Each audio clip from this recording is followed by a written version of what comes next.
Hello everyone, welcome to the HCW Podcast. On tonight's show we will be covering AEW All Out, Dynamite, and addressing all that horrible backstage stuff. Oh, and I've braved the shave. Roll intro. HCW Reviews.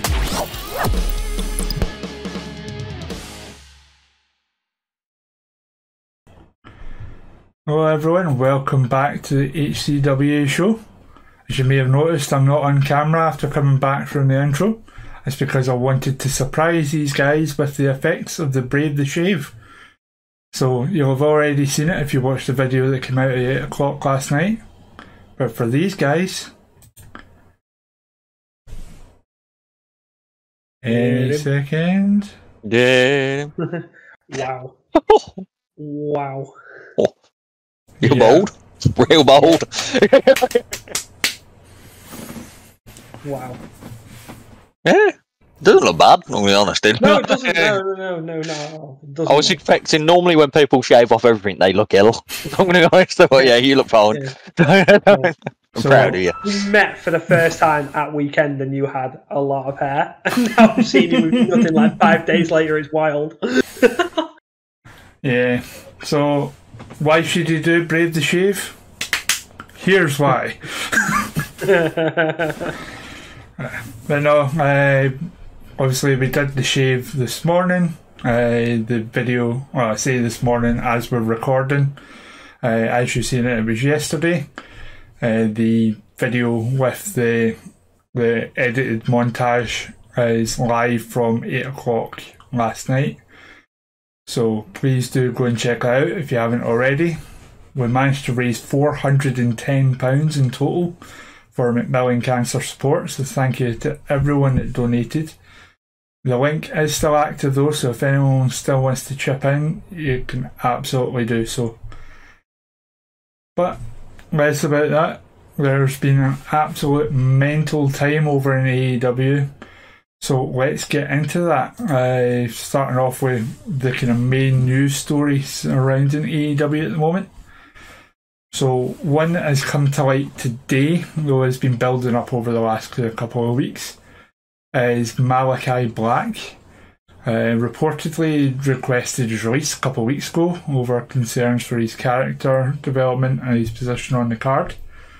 Now, obviously, he had suffered quite a major injury at the start of the year, so that did rule him out for a long period of this year. However, he has been medically cleared for a good few months now, but has done little of note in recent weeks. So, it's believed that Tony Khan has indeed granted his release, but is heavily conditioned. He can't go and compete in WWE, basically any televised company. Though I don't see that being an issue, as apparently Malachi wants to take some time away from wrestling altogether to rekindle his love for it. So wishing Malachi all the best. Hopefully wherever he lands, whether it's back in AEW, or if he ever goes back to WWE, TNA, wherever he goes, I hope he gets over his mental health issues and he's back and better than ever. But that is not the only thing that happened with AEW.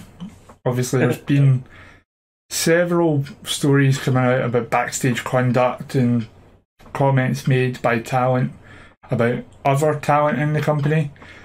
And that all came to a head after the All Out pay-per-view with the press scrum that happened afterwards. But It wasn't a scrub, it was a melee, that one. So, obviously, we'll get into the review shortly, but CM Punk opened the press conference with sitting next to Tony, who very politely asked for one of his cans of juice. Was all, okay, thank you, Phil. Oh, can I get one of your cans, Phil? Like, properly stuck it up to him, which was quite adorable at the time until you see what happens after. But started off asking about Colt Cabana, so Punk went off on it, which, to be fair with the Colt Cabana stuff, I don't quite blame him for getting his side of the story across. Because obviously all we'd ever heard was that Punk stopped paying Colt's legal bills and just left him high and dry, and that was it. So getting some of his side of the story out, fair enough. But then he kind of goes in a weird tangent about the Bucks leaking stuff about the Colt situation, about Hangman going into business for himself, working with these effing kids and effing pricks. Just going off on everyone who's not one of his close friends, basically. And saying that the EVPs were standing on their own dicks as far as how they are building the company and jeopardising $1 million gates by talking down the man who got them that $1 million gate. Loads of stuff like that.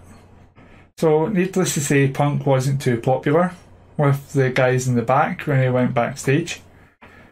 Depending on who you ask and which side of the argument you fall on, Punk was in his locker room when the Bucks and Omega came and either knocked, walked through, or kicked through the door. A melee then ensued where punches were thrown.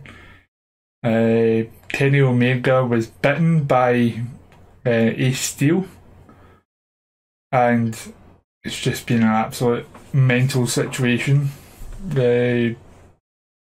As I say, it all depends on which side of the camp you ask. The truth is probably somewhere in the middle. But yeah, and of course suspensions have been handed out like crazy, which we'll talk about before we do the Dynamite review because it impacts heavily on that. But yeah, mental times at AEW. What do you guys think about what's going on?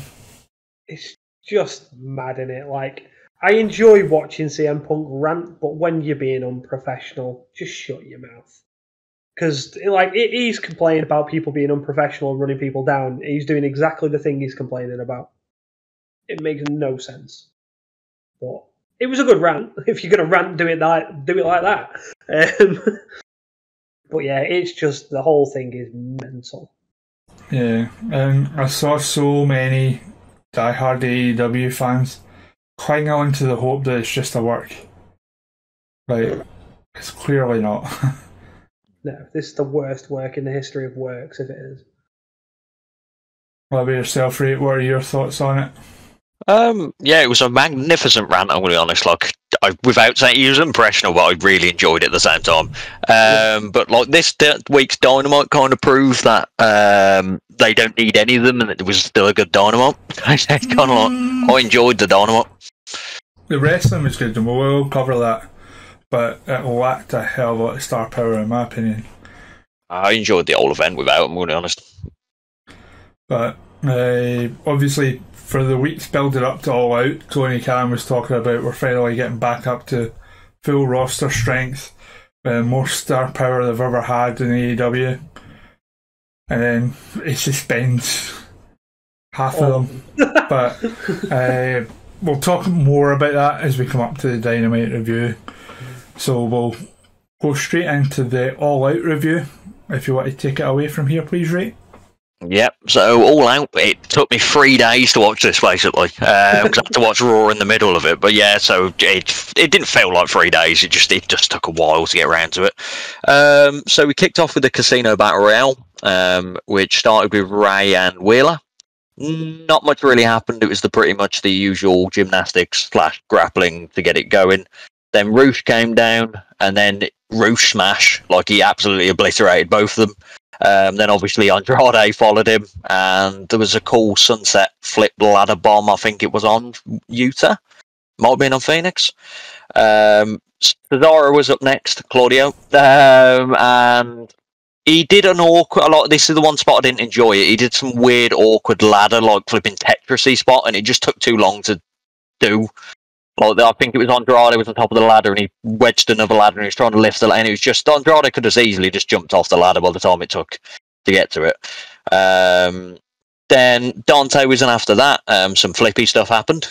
Then Pentagon was in, and he Canadian destroyed someone on a ladder because he's Canadian. And then they were building up, and then out of nowhere, loads of masked men come out of nowhere and absolutely obliterate everyone. And I can't remember what was the music that played. It's annoying me because I didn't write it down. And was it not? It was a classical piece, wasn't it? Yeah, no, it's a proper rock, like a proper. It's going to annoy me. Was it Devil in Dirty Georgia? No, MJF music. I should have wrote that down because I'm going to have to look that up before we. Shock maternity. Someone speak while I'm working this. Yeah. Obviously, you've given away there that it's MGF anyway. Yeah, it's what everyone kind of do. So, here we go with the music. So that guy from Twitter who said that Stokely Hathaway was hiring guys on his behalf was right. Remember we talked about it in the show last week? Yeah. It's that song, May I Introduce Myself? It's flipping Do Give Me Shout at the Rolling Stones. Ah, right. That's it. Yeah, so we're not cutting that 75 minutes of me finding that. That's fine. Ooh, give me shelter. Oh, that's a good song. I was gutted going forward that he wasn't on the that isn't his intro anymore. But let's carry on. Yep. So then a guy climbs up the ladder and grabs the chip, and then he reveals himself as Stokely, the master of the ladder match, as he's now known. And Give Me Shouter starts playing. The gentleman walks down to the ring. We don't know who it is, even though I've already said his name. He does a weird step in the ring and dance, and then he picks up the chip, pretends to unmask himself, and then just walks out. And that was the end of that match. I rated it 3 stars. It was a right ladder match. It was just more of a spot fest just to build up to the end. Yeah, fair enough. Yeah. And then we were followed by the Elite versus the Dark Order plus Adam Page, if you class him as the Dark Order. So Matt was hurt for a few bits of this, and then Adam Page was worried about him, but Matt was annoyed that Baron Page was worried about him. The whole match was pretty much Kenny Omega versus Hangman. That was relying on them doing. It was like Gunther versus Sheamus, and the others just scrapping everywhere. Everyone was just focused on Hangman and Kenny. The Elite were controlled for a lot of it, and then Silver went Silver Smash. There's a lot of few near falls. My favourite part of commentary was Tony Schiavone kept calling Taz Excalibur, and then Taz just went, "I'm Taz," which I am Taz. It was like, I'm Groot. Then we had more Omega and Page.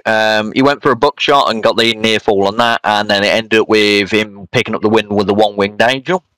I really enjoyed it. It was a good matchup. I rated 4 stars. Really enjoyed it. Opinions? If you like a Bucks and Omega match, this wasn't. Precisely, no. Yeah. This was a Bucks and Omega match. Yeah. You were pissing in the wind there, getting an answer out of me, mate. And then the match of the night was up next, which was Jade versus Athena. Jade now has it's gone from the point of I don't know, I can't watch her really. The matches are just, she's gone from being green to being alright to being it's just the same match every time, and it's still worrying how dodgy the matches are. Yeah, her progress is stalled considerably. Yeah. So there was a few confused looks. There was an O face, but then Athena basically won the match, but then they pulled her out. The referee clearly could have counted to 3, but it was so messed up. There's a sloppy reversal from Jade when Gary's Jade from Jade when Athena was getting into another move, and then she hit the Jaded out of nowhere. I rated it for 1 3/4. It was not horrible, but it's just the usual Jade, and it's with Athena now, so I'm worried because Athena's a good talent. That's what I'm worried about. So I'm finding now, see when you look at, for example, Nia Jax's early run in NXT, you would see move, think, where should I be, move, right? But even with Nia Jax, after about a year of those kind of where should I be moments could have faded a bit. They are still incredibly obvious with Jade. Yeah, and the worrying thing is she's faced everyone now. Like, she's faced everyone, so what, like, it's always, I'm worried. You've another 6 and then months till Statlander's back, so... Yeah, and she can't have the title for another 6 months. Like, I can't watch this anymore. No. She needs something, but it's not this. Then we were followed up with Punk having a little promo back outside. He's not 100%, but he's a new 100%. Chicago, that was the promo. Followed by FTR and Wardlow versus the Motor City Machine Guns, which is nice to see in AEW and Lethal. So this was pretty much like a pace between the Lethal and the Motor City Machine Guns, and versus like a technical aspect of FTR and then Wardlow. The Motor City looked very good in this match, I'll be honest. Like, I think they were playing up that they should be in this company, because tag team wise, they're one of the best tag teams around in my eyes. Yeah, as I say, it was weird them coming in the heel side. Yeah, they worked well as heels though. Like, Shelley was great. But they should have been in a position where they're getting cheered at the building, because that's what they deserve. Yeah. They've not had that kind of national exposure. I know Impact to a point when it was at its hottest was like pulling in a 1.1 rating and stuff. But that was in comparison to when WWE was still pulling in 2.3s and 2.4s. Yeah. This was really their first national exposure, and spoilers, they're not to be seen anywhere in Dynamite. So it really was just a one and done. One and done, which it shouldn't be, but we move on. They were working on Cash's leg.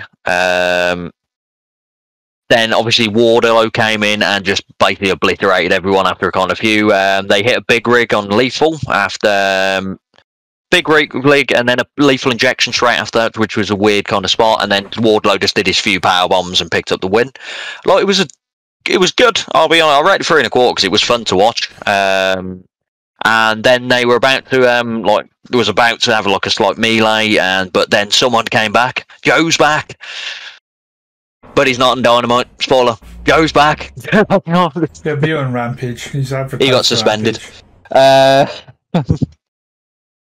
But yeah, and then we had the another great match, which was Powerhouse Obs versus Starks. This was fine. Like, it kind of like Starks was the small battler, and Powerhouse Obs completely squashed him because they're suddenly deciding, you know what, Powerhouse Obs, we probably should have done this earlier. Like, he's like 7 and 11 on my ratings thing, so he's had 11 losses, and now they're just suddenly deciding that he's a squash machine. I rated 1 star because it was an out of nowhere like spine buster. Done. Yeah, there was reports in the build up that they were going to be pushing Hobbs quite heavily. Though I'm quite sad to see that they're using Ricky Starks as fodder to start that. Deserves a bit better in my opinion, but yeah, he's just they had to get out of the rivalry, ain't they? That's what I think it is. Yeah, and I'm alright with a Will Hobbs push on paper. It's sad the way it started out. Yeah, but it's that thing. I think they kind of booked themselves into a corner with the old. He was in a rivalry, so they're gonna have to do something with it. This was followed by probably one of the best matches of the night. It was up to my top 3, which was Swerve versus the Acclaimed. Swerve in the Glory versus the Acclaimed. So Scissor Me Daddy happened a lot. To be fair, at the start of this match, I wasn't getting into it at all. I thought it was a bit meh, but then it started building and building. They did it right. Like Anthony Bowens hit some good knees. Caster had like a few hot tags because Bowens' knee was absolutely battered during this, and they kept on the commentary replaying the thing that Bowens is the one that's been letting Caster down. There was a lot of near falls, a few stomps. The mic drop onto the apron, which was a cool spot as well. A few near falls after that.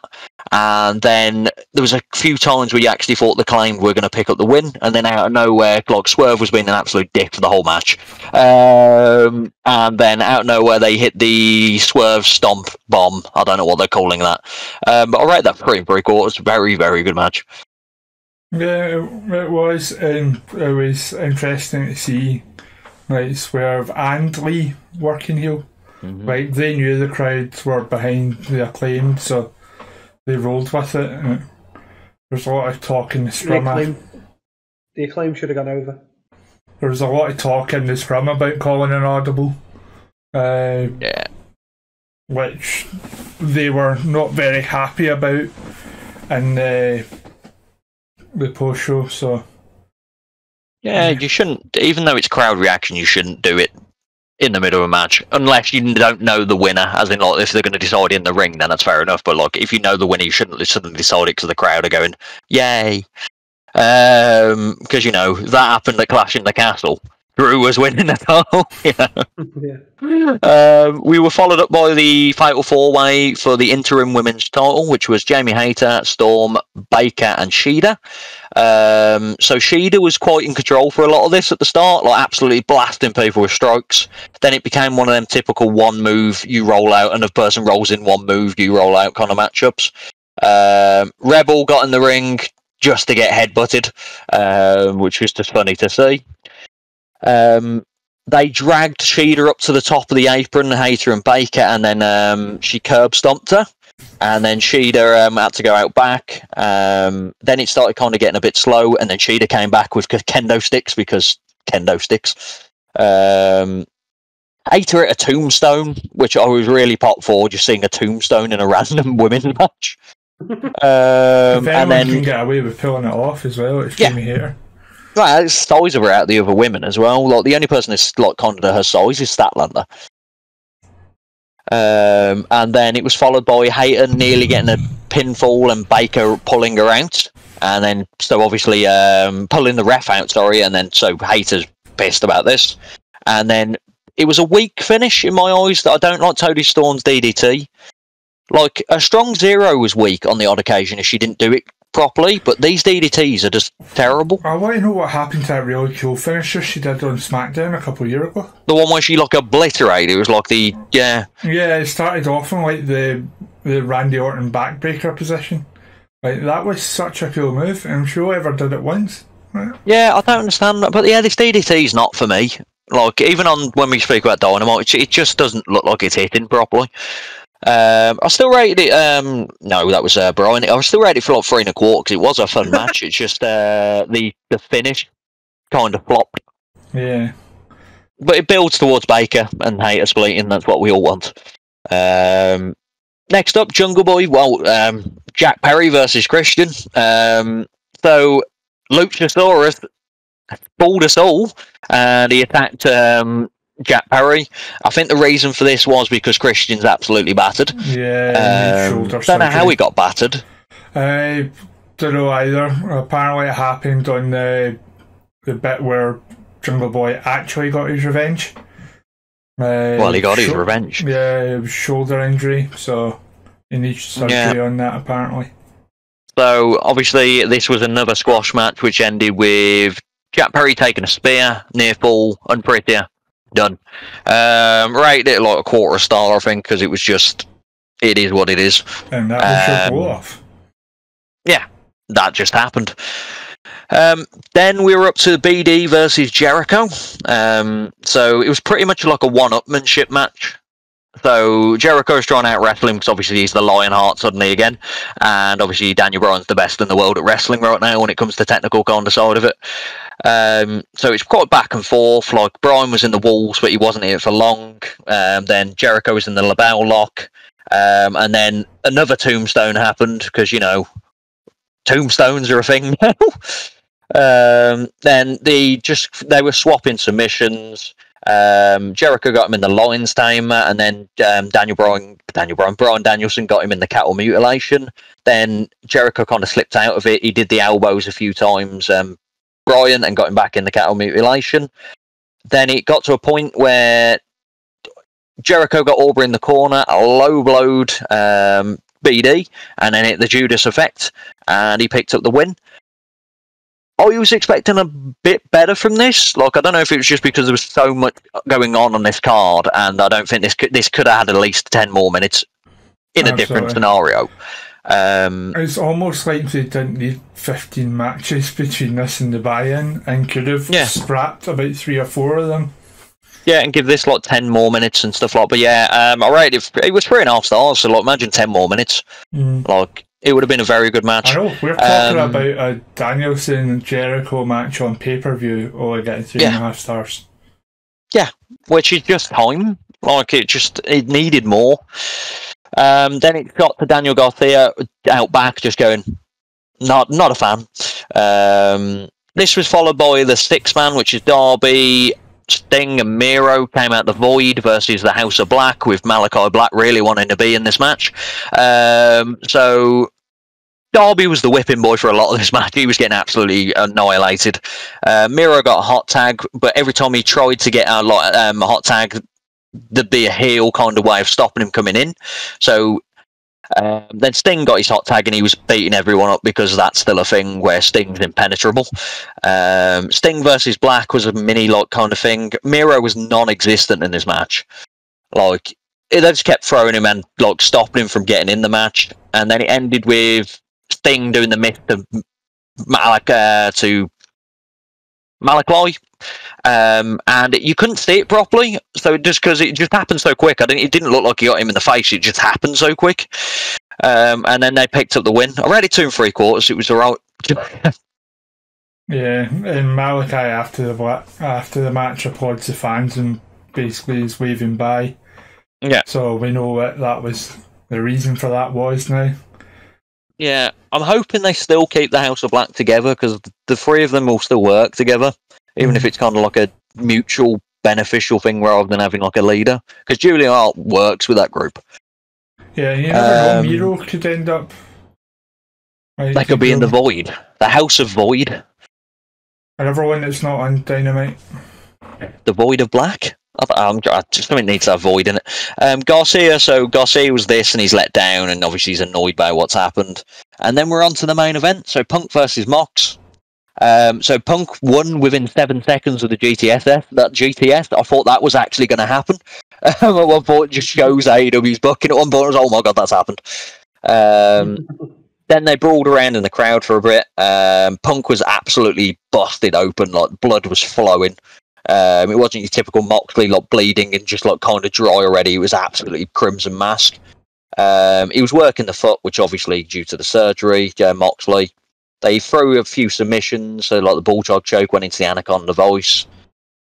He hit the Death Rider and didn't get the win for that. And then in the end, Punk picks up the win after hitting 2 GTSs. The first one, he hit it and then he kind of fell to his knees. Moxley bounced off the rope and landed on his back, which I thought was a cool thing. Just like both knackered and a cool thing for it. I then thought Moxley was going to choke him. I honestly thought he was going to choke him. But he picked him up for the GTS again. And that's how he won. I rated that 4 stars. I did enjoy that match as well. So that was obviously Moxley's first singles pinfall loss in AEW. Yep. It works out now, doesn't it? He's only ever been pinned in multi-man matches. Yep. And it was worth it now, wasn't it? Yeah. It's quite a starting in itself, to be fair. But apparently during this match, Punk suffered a torn muscle in his arm. They're unsure whether it was reported as tricep, but that's not come directly from AEW or Punk. That was just speculated. But apparently he would be needing surgery anyway, and he would be out for up to 8 months, meaning they would have to strip him of the world title anyway. But of course that's not why they stripped it. Obviously, as we mentioned earlier, there were suspensions. So your new trios champions that win the belt that night, stripped, gone. New AEW World Champion, stripped, gone. Your head of talent, had a good night. Your head of talent relations, Christopher Daniels, suspended. Faking had a good night. I'm going to be honest, I'd say. He's still gone from the company. CM Punk, 2 title reigns, 6 days.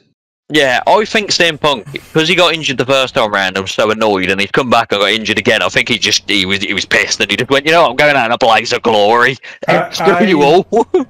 I'll say this now, given the fact he's got another injury to try and rehab and come back from, I don't think we'll see him wrestle again. Yeah, I think he went out in a blaze of glory. I think that's what he wanted, just fucking ruining everything. And then something small happened before they ended there. So they had a Tony Khan voice message, which actually sounded legit. I don't know if it was properly legit, but it sounded legit of, you need to come back, stop shitting on people. I'll pay you all of the money. Please come back. So then MJF came back. And I was a fan of this. Imagine playing something that would undermine the authority of the person who owns the company. Yeah, outrageous doing that kind of thing. You wouldn't do that at all. No one would do that. Yeah. Oh, God. But yeah, that was the end of All Out. It was fine. It was a good... It's probably one of the weaker All Outs, but like, it was still a good event. Yeah, it just needed to not be 55 matches long. Exactly. It was too long. That's my one, like, take home from the show is too long. And I'd be saying the exact same thing if it was like a 10-match WrestleMania or 5 or 6 hour pay-per-views that they used to do. Yeah, well, at least they split them. Like, if it's a long event like WrestleMania's 2 days, so at least it's kind of like 7 matches on each show, rather than being 14 matches on one show. And the pre-show. Yeah. And that's got 3 matches on. Like, you know, a pre-show's normally a match, and then building to it. Not for, but fair enough. It was a good event, though. After shitting all over it, rather. So, are we going straight into Dynamite? Yeah, if you want to tell us how the show opened, and then we can chat about that. So, Tony Khan appears on the camera, very nervous as usual. Reading the teleprompter. Yeah, clearly was going, stuff has happened, so we've got to sort stuff out. There's going to be a trip, there's going to be, we're going to defend the triple, trios is going to happen, and then we're going to have a world title elimination thing with everyone's been a world champ, but we can't mention what titles they've had for some of them, but we're just going to mention the world champs. And yeah, so we've got a Best Friends versus Death Triangle trios tag, because it's vacant now, and then there's a world championship, like eight people in like a quarterfinals kind of thing. But like 2 of them are kind of gone through. Yeah. So Vince Russo favourite. Yeah. Tournaments. So yeah, Tony Khan announced that kind of stuff, and then kind of hid behind that he was going to kind of mention that everyone is suspended because stuff happened. Yeah. So imagine you're a casual fan. Don't again tell me casual fans don't exist for AEW. Yeah. There is, and it's a point I bring up all the time, and everyone always downshoots it. Imagine you're a casual fan watching the show. You don't have the $60 to pay for All Out, or you're maybe a kid, so you're not on Twitter and stuff. You tune in to your Wednesday episode of Dynamite to see what happened on All Out, and all you get is a message from Tony Khan saying we've vacated the titles, but no word at all why. Like, yeah, there was literally just this. This had happened, by the way. Even if they said something kayfabe, or even said due to events that happened after All Out, anything like that at all. But no, we're just vacating the titles with no explanation for anyone that doesn't know what's going on. Yeah. It's a cluster mess of a situation. Talking of wrestling, before we continue with this, I've got a vote on my Twitter poll. Someone's voted for my 3 musicians. Everyone go to Rate Wrestle's Twitter and look at my poll, and don't pick against me. Oh dear, that was an unfortunate use of words there. Yeah, look at my poll. There's 2 of them. Yeah. Survey. No, it says poll on Twitter. Look at my poll. That's not going to be my first merch, that is. Look at my poll. It's gonna go so anyway, tell us about MJF's opening promo. He doesn't know about my poll. MJF, so MJF came down. It's in Boston. Is the event in Boston? No, Buffalo. Where was it? Buffalo, yeah. But he's known as a god, MJF, everywhere now. So yeah, the Devil was back. He's not in this world champion thing because he's never been a world champion, but he's got a chip now that gives him a deserved title shot anytime he wants. So he's well happy with that. And then He's got a boatload of cash, so he's happy with that. And then obviously he's better than everyone, as he states like that, and he doesn't care. Then Moxley comes wheeling down. He's the quickest I've ever seen Moxley come to the ring, which I was pleased about. And then the first thing he says is, "You're full of crap." And then MJF goes full heel instantly. Like, he was being lovable in the ring and going like, we're all, and he was like, "You're all stuck." My favourite bit was like, and I'm not talking about that fat slob in the front row. I'm just kidding. You're beautiful. I'll see you after the show. Like, he was being all lovey-dovey. Moxley calls him full of crap once an instant, like the veil drops. So he mentions Cody Rhodes, the good old roller coaster, I think he called him. Then he mentioned that the other better Nick, Solid St. Jank Nick. Then he mentioned the game. And that's what's best for business. Yeah, and it's going to be the bidding war of 24. And then Mox, then he just kind of leaves, and then he leaves Mox in the ring because he's going to fight him, and then, he decides that isn't the thing to do. Mox is in the ring, he's pissed off about the whole situation. And then he just basically he goes in like a spiel of what he represents, and he's just basically wound up what's happened over the last week. But yeah, he's going to win the title back. That's basically what he's going to go for. But it was good. It was a solid start to AEW. Like, after all that, if you'd minus the Tony Khan interview, but it's a solid start. I think he's the right way to go when you're crowning a new champ. It's got to be Mox. Yeah. So it's going to be Sammy Guevara. Yeah, and the Triple H reference is interesting considering the show opened by a 15-minute promo. Yeah. Which was a good promo, to be fair. It was one of his better. No, it's his best promos. So following from that was Death Triangle versus the Best Friends for the Elite's title. For the vacated Trios title. It should have been theirs in the first place. So it was quite back and forth, the matchup. It was all built around Pat versus Cassidy. AEW need to work out a system where it's not built around two people. It was Will Ospreay, Kenny Omega. It was Paige, Omega, and now it's Pac and Cassidy. It's just like only others are playing bit parts. So they need to kind of work on that. Then it started becoming like a one-move pop thing, like I explained in the Fatal 4-Way women's match, where it's just people rolling and doing pops. The ref didn't know what was happening. The Best Friends got a near fall, and I actually thought they may win this.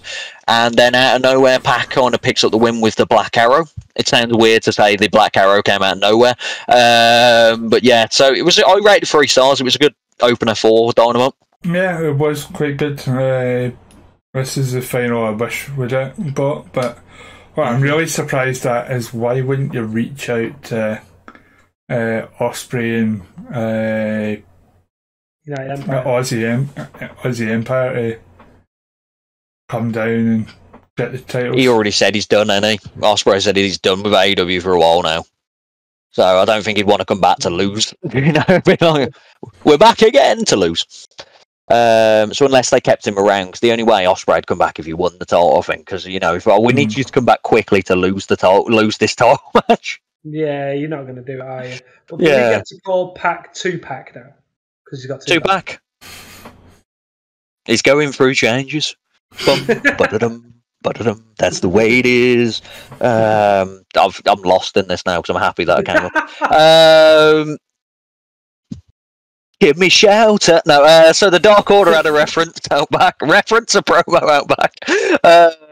And then Jose, the assistant, comes over and basically says, "I'm sick of this 10, sign this contract."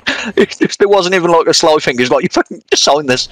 And then the Dark Order basically, "I'm going to batter you," and then Jose said this, and then John Silver made a good line, which was, "Your second name's the assistant." Leave. And then Andrade comes in, and then Roosh comes in and says, do you want to fight?" And then Andrade actually just gives 10 his crutch back and walks off. So I can see 10 joining them. I feel like this is the end of the Dark Order now, slowly, because it's ran its course. It has, which, considering it was almost dead in arrival with how they were introduced initially. Like, they've done well to recover it and actually make it good. It's all Hangman, though, isn't it? It's all Hangman referenced. If Hangman isn't around, it's not as going well. So when he was in the title picture, it kind of faltered. Then he's out the title picture, back with him. Then This was followed by Ford versus Storm. So I don't watch picture-in-picture, so this is my breakdown of the match. Both look decent. DDT. That was my breakdown of the match. I watched picture-in-picture. My breakdown of the match. They both look decent. DDT. To someone's. Yeah, like, it was 2 stars. This was probably one of the better Ford matches.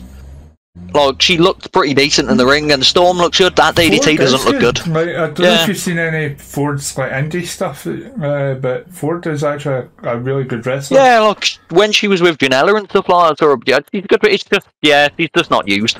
Yeah, but her record's like 30 and 20 or something like that because she's had 50 matches on Dark. Yeah, usually like hot and good wrestler isn't always correlating. Like, generally, the hotter they are, the more likely they've been hired for the looks and less likely they are to be good at wrestling. But she's, like, strangely high up at both. Like... I love how you're trying to nicely word this. Just going, he's really nice.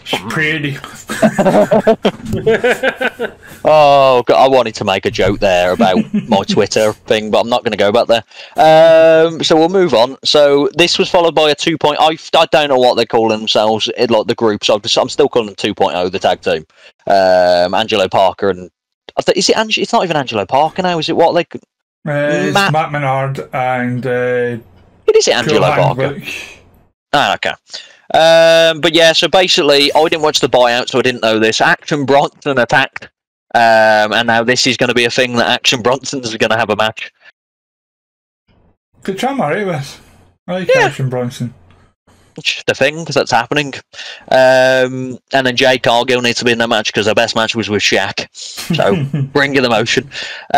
So this followed with the Acclaimed came down. He's about to rap. Yo! Jim Ross was loving it. Listen! And then Swerve ruins everyone's day. You just know that Tony had them in the back going, please don't. Just please don't. Whatever you get planned, just don't. Where the Alpha? Where's Omega? Oh, God. But yeah, so Swerve basically called them a joke. And then the Acclaim came back. We're going to have a tag team match next week on Dynamite. And then Daddy Ass was there going... I forget his actual accent sometimes. Yeah, this isn't your house anymore. This is the house of Daddy Ass. Yeah, I just forget his accent as well. And then it just throws me, his accent. I don't know why. But yeah, and then says it as well. This is the house of Daddy Ass. Yeah, and then it ended with, it's me, Daddy. So, yeah, they've got to win the titles next week, and they? Like, yeah, probably. There's not another tag team unless FTR gets a chance again. And Lucha Brothers are too busy with the trios now to, they can't all have the titles. It's not going to be the Bucks. Yeah. So, Jazz Society was next. Jericho was basically saying he's the BWBB. I can't remember what that stands for. It's like best in the world in... I can't even remember what that stands for.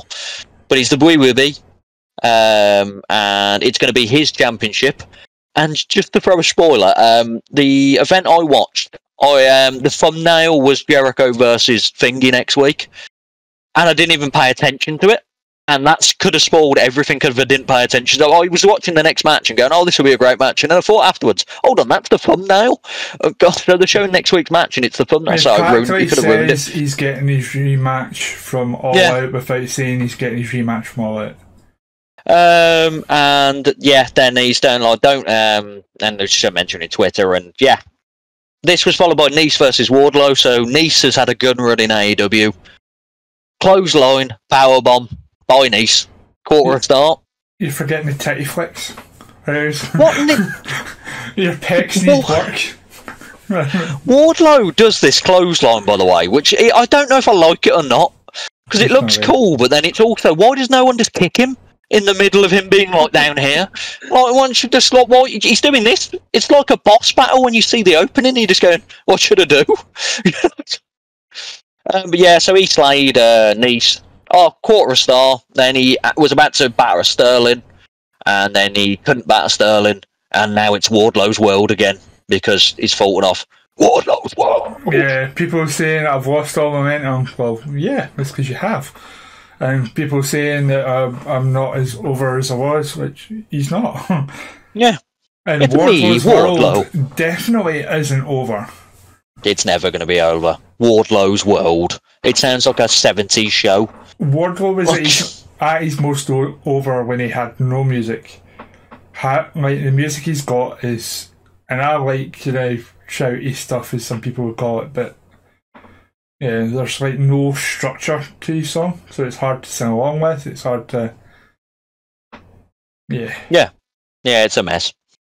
But I still like Wardlow. It's just I don't like his squash matches again, because he's gone from squash matches to having decent matches to back to squash matches. It's like, just have him in a match now. He needs an actual story. Like, the only story he's had was the MJF stuff. And now it's dead. So followed by that was the Hangman versus Bryan match, which was obviously going to be the match of the night. My first note here was wrestling, which was just a note. So that was very back and forth, which you expected. It was just good wrestling. They were both working on their arms.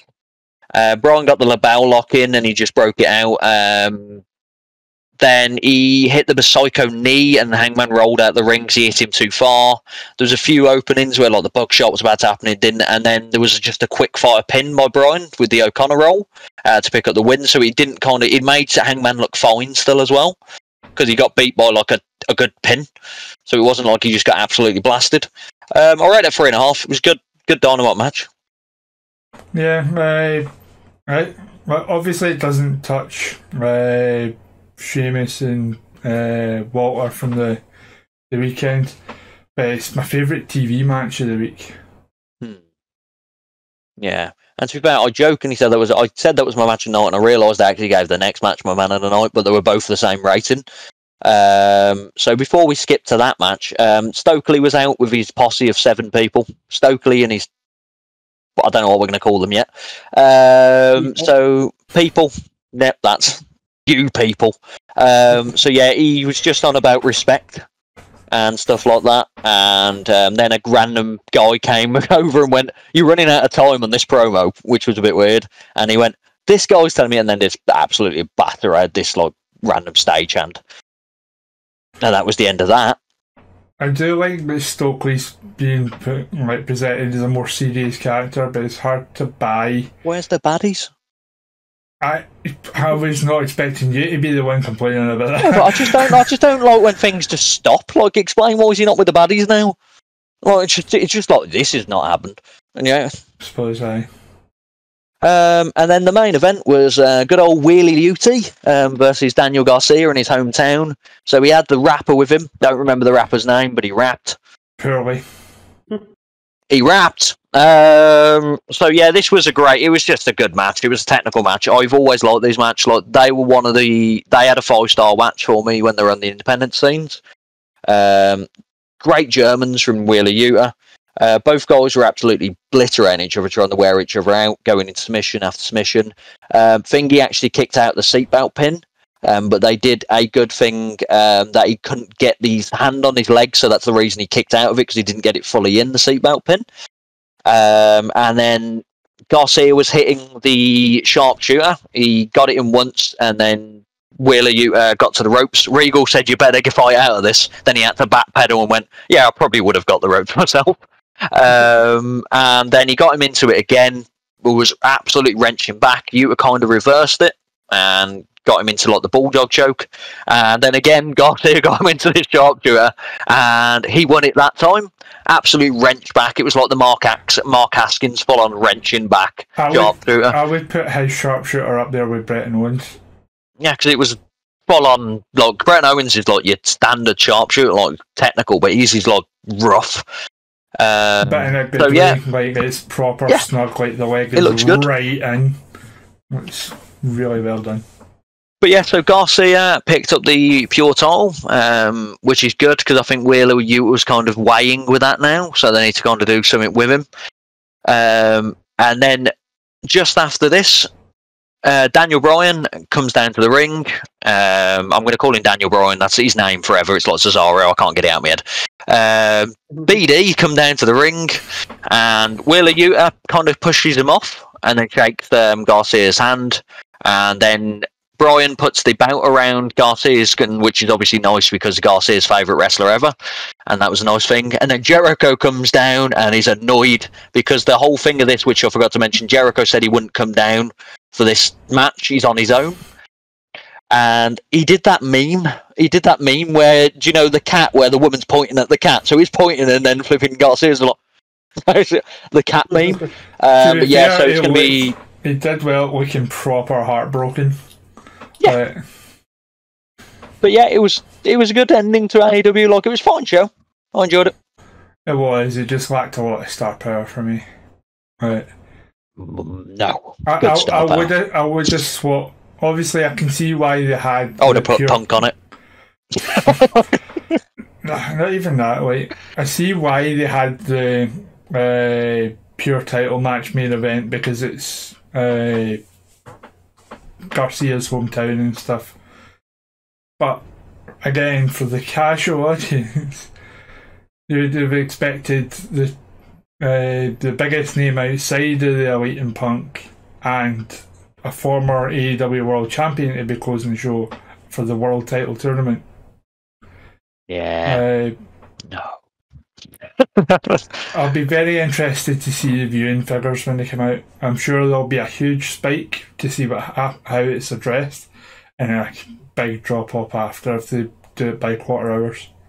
Yeah, the Tony Khan want to ruin it instantly. He's like, oh, Tony Khan's actually coming on camera to mention all about this suspension.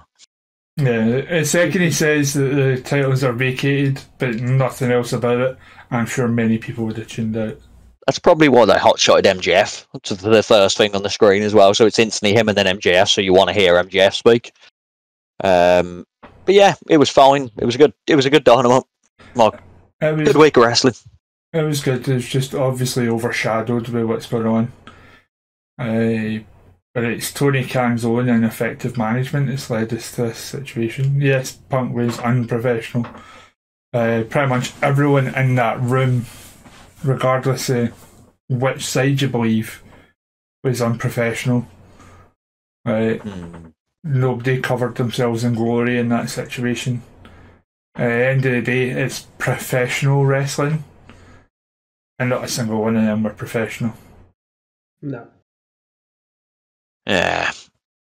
They should be more like WWE and have kangaroo court, make them change out in the corridors, pay Undertaker a case of beer. They handled bring their stuff, Undertaker in to just do that. They handled their stuff, but it was behind closed doors. Yeah. Obviously, I'm being facetious, but yeah. So, that was the show, everyone. If you see a kind of sombre mood across us, obviously the news just broke about the Queen passing away. So, long live the Queen. I know monarchy is not for everyone, but still human being with family and stuff, and monarchy does mean a great deal to some. So, it's like, God save the Queen. With reference to that, obviously we've got our British focused UK indie scene coming up. Like DP, who is at Riot Cabaret, has his live review coming up on the horizon. Obviously go and check out my Brave the Shave video from last night. This weekend we've got another Sparkle Saturday coming up courtesy of Rate Wrestle. And then I have a glorious week off. A much needed week off, not just from the show but from work as well. I'm pretty much just shutting myself off from the outside world for a week and just relaxing. Let these guys and cover we're going to ruin this podcast. You won't. We're all set up and good. Like, we're good to go. I'm going to make sure of it. I'm going to go Punk style. That's what I'm going to do on camera. Hey, if you want to bury me in my absence, that's fine. I'm going to bury DP. I'm going to bury everyone. Where's my FBO title? So means nothing to no one. So the usual links are in the description. Obviously, do the usual YouTube stuff of like, comment, subscribe. Tell us in the comments what you think of what's going on with all the AEW stuff at the moment. Do you have any theories? Do you still think it's a work? I'd be very interested to hear from people that think that after everything that's transpired. But yeah, thus brings an end to an extremely mental week of wrestling. A lot of wrestling. So a well-earned break is on the horizon. So I shall see you guys in 2 weeks, but you'll see these guys on Tuesday for the regular show. In the meantime, take care. We'll see you next time. Adios. Bye. Mora Hayden. Wonderful.